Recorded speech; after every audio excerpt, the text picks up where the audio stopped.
The late 90s was a very confused time for metal. We were coming out of the grunge era, which had killed the hair metal era before it. Metal bands like Metallica and Ozzy Osbourne still dominated mainstream radio and the nothing but rock stations, leading to the creation of the term used to describe a lot of the legacy metal acts of the time, butt rock. And the up-and-coming metal was, well, it didn't really know if it wanted to be heavy metal, electronic music, or hip-hop. And while there's nothing wrong with that, a lot of metal fans were longing for the return of the golden era of metal. The Ride the Lightnings, the Rain and Bloods, and as heavy as new metal could be, it still had a lot of Cookie Monster pajama pants and Walmart at 2 a.m. energy. And also, a strange amount of overlap with juggalos, for some reason. Fucking madness! How do they work? Meanwhile, in the underground, there's all sorts of cool, iconic shit happening, like Cannibal Corpse being in Ace Ventura, and black metal. Well, by 1999, over half the homes in the United States had internet access and the culture was changing. As a matter of fact, for those of you that remember the summer of 1999, then you'll remember the marketing campaign for the original Blair Witch Project.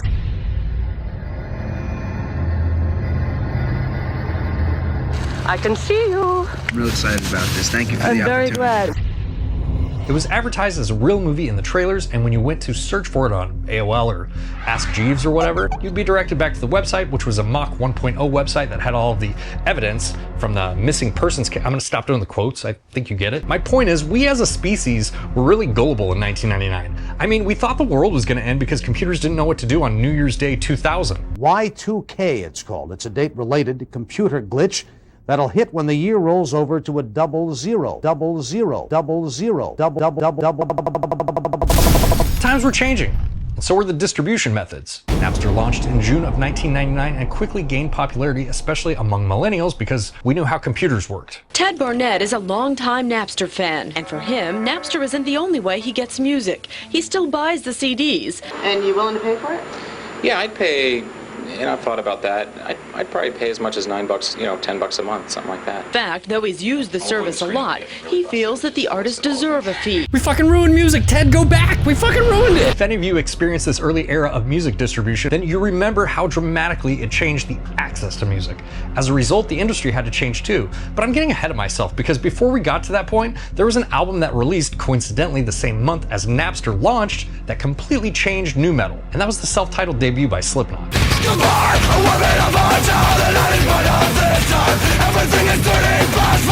Slipknot was somewhere between that earlier, more aggressive form of metal, what was happening in the underground extreme metal scene, and nu metal. They were still classified as nu metal to make them appeal to the MTV crowd, but they had far more in common with bands in the underground metal scene than they did with the nu metal bands of the time. You know, aside from the DJ.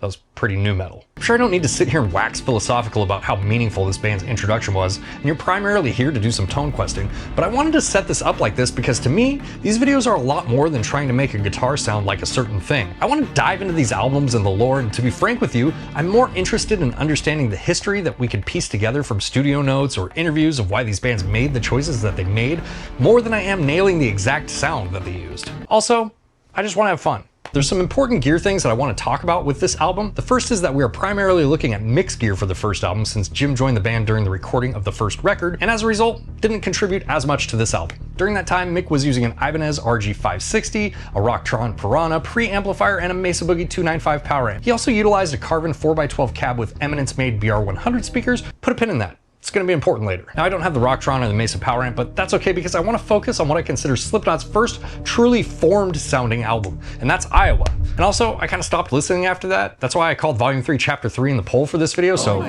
apologies to the fans. Iowa is an iconic album, and I think this is when Slipknot really defined their sound. Having toured for 2 years straight, not only had they learned what worked for them as a band, but they also had a rage that is undeniable when you listen to that album. The hate and loathing was captured by the one and only Ross Robinson. Iowa also had a unique honesty to it. It sounded like a band that was falling apart and struggling to emerge from its affliction and metamorphose, that's a word, metamorphose, into a new, more resilient and powerful band. One that would dominate metal for years to come. It sounds like the band was trying to work out its inner turmoil, and often when I listen to this album, I think of this instance that was caught on camera during a performance that illustrates what I feel it must have been like to be in the band at the time. Fuck you, you little fucking bitch! Fuck you, man! Fuck you! And I don't know if this has anything to do with the guitar tone, but we're trying to paint the vibe here, so.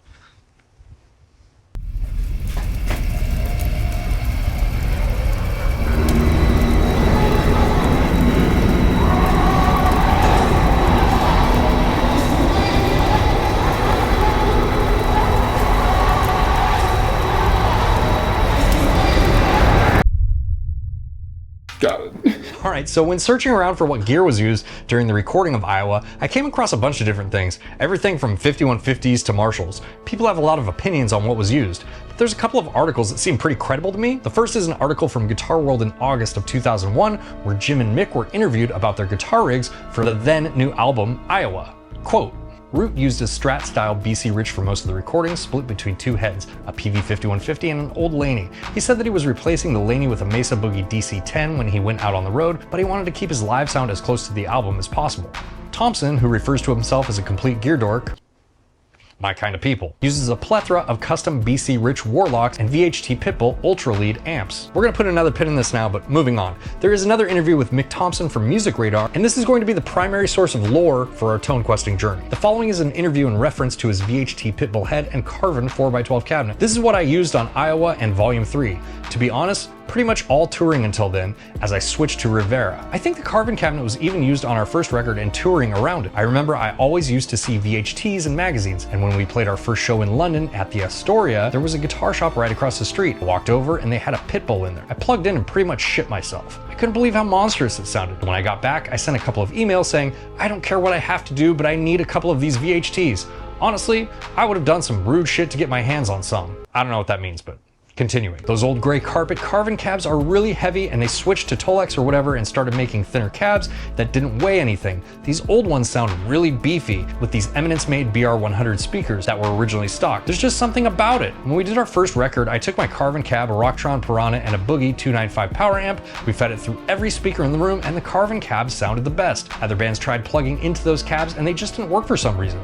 I guess it's partly because I tailored all of my EQ for that Carvin. Put another pin in that. I don't know how many pins you have, just go get more. I had VHT cabinets, but I didn't like the stock speakers at the time. They were kind of dark. This was my rig for Iowa, which was more raw sounding than the other records, using my black Warlock with an EMG 81 in the bridge going to 2-inch tape. So now we have a starting point and some of the curtain has been pulled back and we can start making guitar noises. As usual in this video, I want to try several scenarios using mostly what I have around. We're gonna have to see how important that Carvin cabinet is. On the amp side, I actually have a Pitbull module from Synergy that we can use, but for those of you on a budget, I'm gonna do a couple things. Not only is there an inexpensive Pitbull plugin from Audio Assault, it's called the Bulldog, it's like $5 or something. There's also this pedal from Zoom, who is sponsoring today's video via Sweetwater. Now I know what you're thinking, but hear me out. I actually pitched the sponsorship spot to them because right now, if you order this pedal from Sweetwater, you get a free Eminence IR pack, which as we discussed earlier, may be an important part of the tone, so this seemed on brand. We'll go into these more budget options later. Also, I can't confirm what else was in the signal chain on Iowa, and I'm not sure if Mick or Jim were using boost pedals, but just in case, I do happen to have this Plumes here, which wouldn't have been used in that era, but it is on brand. Mick Thompson has used these before, so I just have it in case. If you've ever seen studio footage of Mick tracking guitars, the guy is a machine and just plays really hard, so it wouldn't surprise me if he was just using an amp to get that sound. All right, that's the part about the gear. There's supposed to be a transition here. Sorry, this is awkward.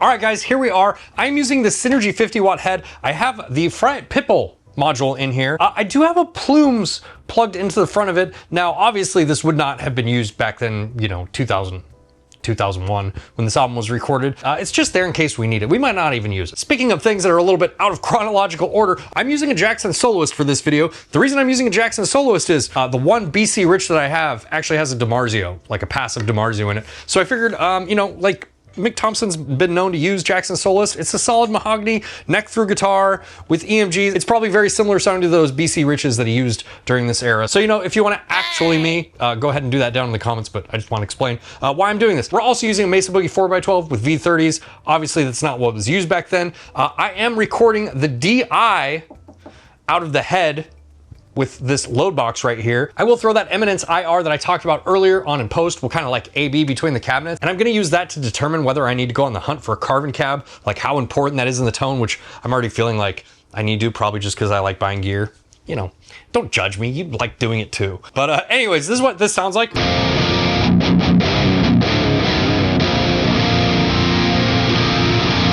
Very flat, very dry sounding. Let's dial this in a little bit here.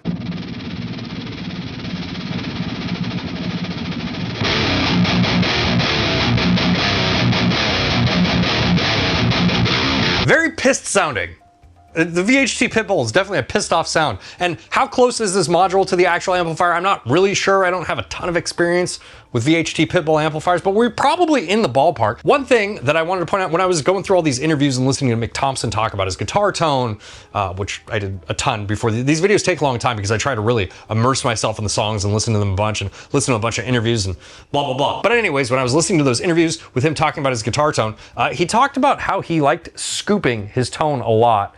And since the VHT Pitbull has this graphic EQ, I'm gonna assume that he used this to scoop.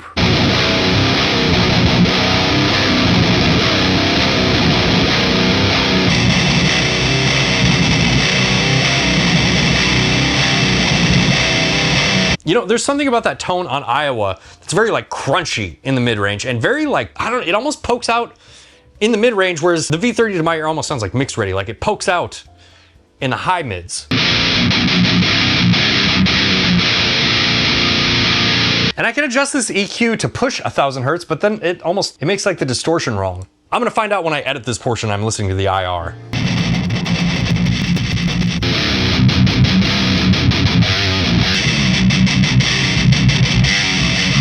Yeah, so, you know, the problem isn't like not enough gain, so we don't need the plumes. It's just the way the frequencies are responding. It's just not exactly the same thing. I'm gonna go listen to this right now with that IR on it and see. Maybe the cab is what's going on here. Okay, so I'm listening back to the audio right now, and when you listen to the Eminence IR, it definitely has more of that sound to me. So I'm looking around right now. Good thing this video has a sponsor. But I'm looking for these Carvin cabs. So there is one at Guitar Center right now. It's only $250, it's not that bad. But it has 𝐒𝐿𝐿𝐿𝐿𝐿 on it, and I remember reading that interview with Mick Thompson where he said when they switched to 𝐒𝐿𝐿𝐿𝐿, that's when the cabs got cheaper. This looks like it has pretty thick walls. Like it still looks like a beefy cab, so I don't know, maybe he was off base on that. I guess we're just gonna have to buy it and open it up and see what speakers are inside of it. I actually just got a ton of stuff out of my office. I gotta go break the news to my wife. Honey! Yeah? I think I need to buy a cab for this video. Another one? Yeah. Where are you gonna put it? I don't know, I'll figure it out. I need another guitar cabinet, like I need a hole in the head. I don't know how I'm gonna get this thing inside. How am I gonna do this? Hi, can you help me? No? Okay, I don't think so. I'm assuming the cabinet's this way, so maybe I'll save myself some labor by opening it like this. Maybe not.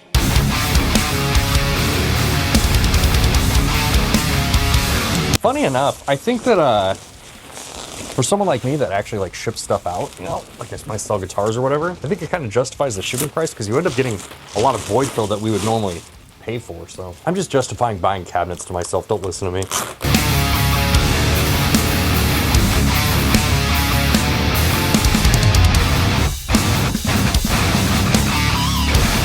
There you go. This is a late 90s Carvin cabinet. I talked to one of my friends who I trust on this stuff. His name's Chris. He runs Amp Guru. Basically what he told me is it's just a mixed bag. Like these cabinets have this reputation that some of them are just magical and then a lot of them are just garbage. But back to the Slipknot lore, Mick Thompson said was that the carpeted ones had a better build quality and they sounded big and beefy. Whereas once they started going to the 𝐒𝐿𝐿𝐿𝐿, the build quality went down and the cabinets got thinner. And I was looking at it's really hard to find information on these cabinets, by the way, but I was looking at pictures of the cabinets, and there are newer versions for sure where you can tell the cabinet walls are actually thinner, but this one appeared to be the same as the carpeted version, and there were two cabinets for sale on Guitar Center's website, and this one was like half the price. So I decided to take a gamble and try this one, and we're just gonna, you know, take it apart and see what kind of speakers. How the fuck do I take this thing apart? Oh, it's front loaded, duh. So yeah, we're just gonna take this thing apart and see what kind of speakers are in it.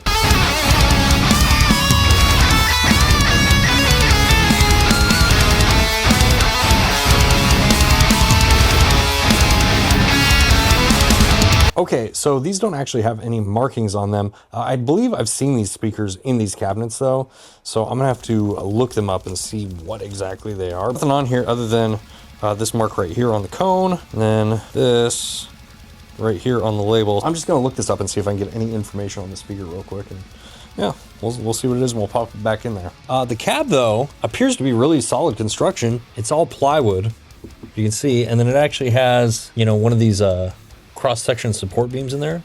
Again, all plywood, the 7-layer plywood. you know? So it would appear that this cab originally had carpet and had Tolex put on it at one point, or that Carvin continued to manufacture good solid cabinets after their carpeted phase. Side note though, there is carpet right here. So I don't know if this is true with all of the ones that have Tolex on the outside. Hopefully you guys can help me with all this stuff in the comments, because trying to find information on these old Carvin cabs on the internet's like, that was actually much easier than I expected. I just Googled this part number, 121460. What this guy said is he reached out to Eminence, and what they said is they are custom designs along the lines of our Legend V128, which is a more mellow British voicing with tight definition and rich harmonic detail. Let's see if I can find one more. I'm also watching this video here on how to identify these speakers. So according to this Eminence video, this was made in 1999, the third week, so January of 1999. So this cabinet is from 1999. That would have been right around the time of the first Slipknot album. So when I searched this specific part number, I also got a speaker that looks identical to this one, except it has a sticker on the back, and it's for a Carvin Vintage Series speaker. This cone is more in line with like a T75 than a Vintage 30. These speakers are so dirty though. This old cabinet is pretty disgusting, if I'm being honest. One of the problems with used cabinets is these speakers are filthy. I mean, look how bad these speakers are. I don't know if that affects the tone at all, but it's just gross to look at. So, you know, I'm gonna clean these things off and vacuum all this shit up. Put this thing back together.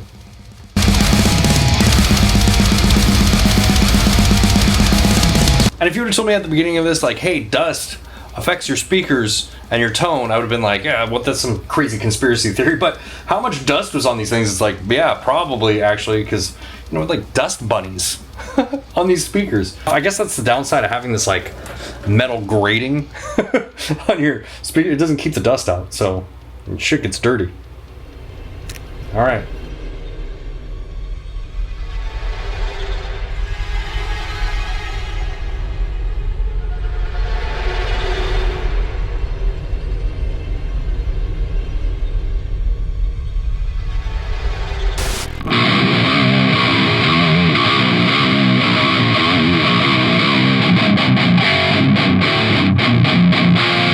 Just plugged in the Carvin Cab, and it's just different. It's like so much different. And I think that this aligns a lot more with the tones that you would hear on Self-Titled or Iowa. Like Mick Thompson's own admission, you know, that this is the cab he used on those albums. We're still gonna check out the budget options, but I'm glad I did it this way because I can actually just capture IRs of this. I'll put those for free on my Discord if you wanna check them out. But I think it sounds really good right now.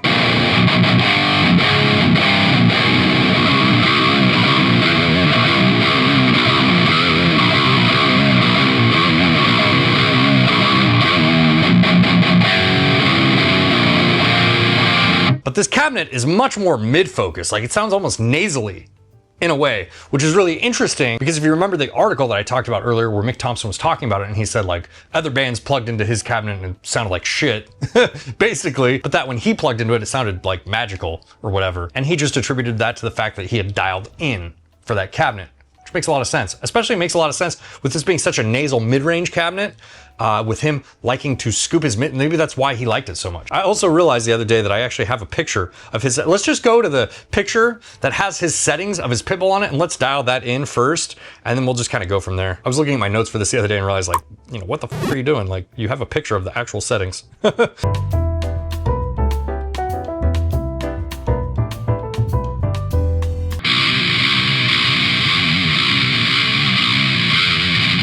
Yeah, that sounds like a tin can with bees in it. Let's take maybe some less extreme EQ notches in there.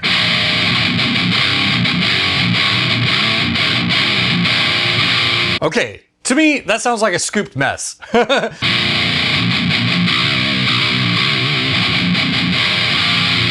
Doesn't exactly sound like the tone that I'm hearing on the album, but who knows? Actually, let's do the shift knob here. Maybe I'm incorrect about the shift knob.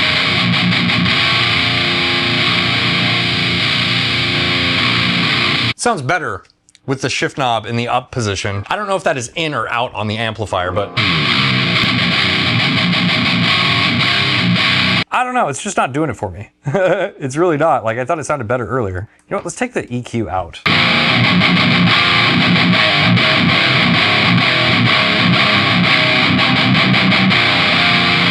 Wow, that actually sounds a lot closer to me. So the presence and depth controls are on the rear of a VHT Pitbull, so I wouldn't be able to see what his presence or depth was set at. And the EQ switch is also on the rear of the head. You know, he might just have it all scooped to hell like this just to be funny, and because this is what it sounds like with the EQ. Like I would be with the EQ off. So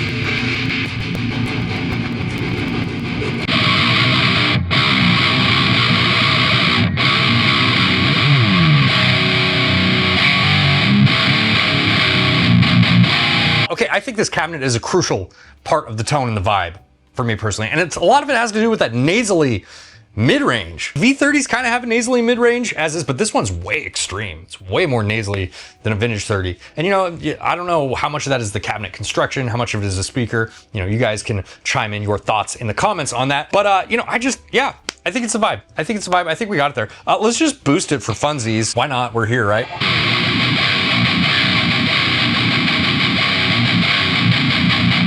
Okay, let's try some of the more budgety options. And I'm gonna try that Zoom pedal first, and then we'll try the plug-in after that. Yeah.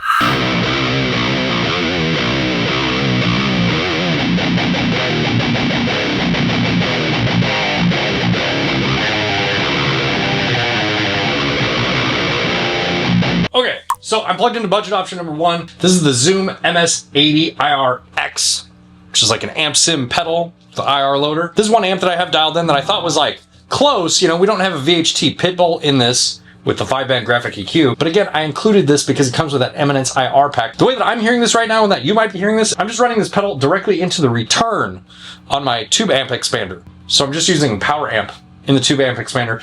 Going into the cabinet, that's mic'd up. I am also recording the direct out from the pedal. So that way we can throw an IR in post and I'll put on the screen what you're listening to. But right now, yeah, this is that Krampus amp.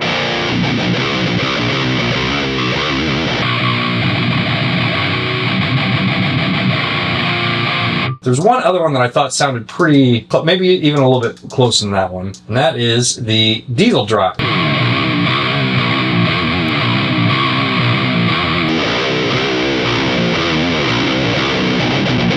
So it sounds a little bit better. It has a better top end to it. But I mean, you get it, right? Like we learned our lesson from the amplifier and from all the lore. Basically, if you're going to use something like this Carvin Cab with that really nasally mid-range, you need to cut the mids on your amp to kind of compensate. It kind of levels out.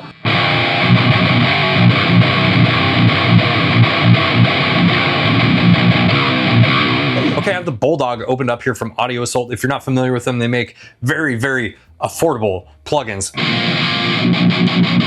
You know, you can see we have all the switches that the actual amp has. Let's go ahead and dial this in like we saw in the picture.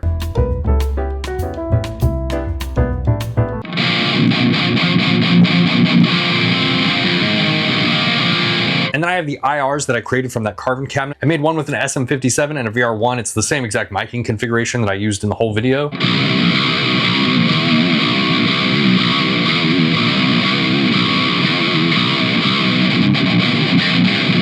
Kind of same thing going on here with the actual amp. I think I need to pull this 250 down. For a plugin, I think it sounds pretty good. I think we're probably pretty close in the range there. Oh, let's try the shift here.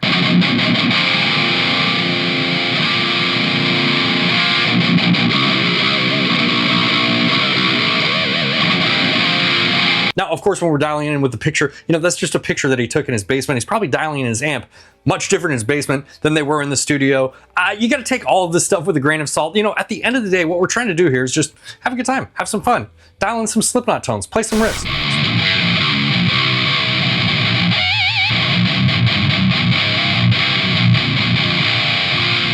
I've had a lot of fun with this video. Obviously, Slipknot was a huge, influential band to me. Hopefully you guys have had a good time. Thank you so much for being here with me. Shout out to Zoom and Sweetwater for sponsoring this video, but I want to go out on a high note. Let's do a tune, yeah? Yeah.